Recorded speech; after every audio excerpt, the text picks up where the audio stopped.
మన పండుగల గొప్పతనం. ఉగాది కష్టము, సుఖము, సంతోషము, బాధ ఇలా అన్నిటినీ స్వీకరించాలని చెబుతుంది. శ్రీరామనవమి భార్యాభర్తల అనుబంధాన్ని గొప్పగా చెప్పుకోవడానికి.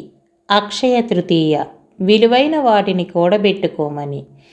వ్యాస పౌర్ణమి జ్ఞానాన్ని అందించిన గురువును మరవద్దు అని చెబుతుంది. నాగుల చవితి ప్రాణాల్ని తీసేదైనా సరే తోటి జీవులను ప్రేమగా ఆదరించమని చెబుతుంది. వరలక్ష్మి వ్రతం నీకున్న ఐశ్వర్యమును అందరికీ పంచుతూ అందరితో కలిసి సంతోషంగా ఉండమని చెబుతుంది. రాఖీ పౌర్ణమి తోడబుట్టిన బంధం ఎప్పటికీ విడవరాదు అని చెబుతుంది. వినాయక చవితి ఊరంతా ఒక్కటిగా కలవండి అని చెబుతుంది. పితృ అమావాస్య చనిపోయిన వారిని ఎప్పటికీ మరవకు అని చెబుతుంది.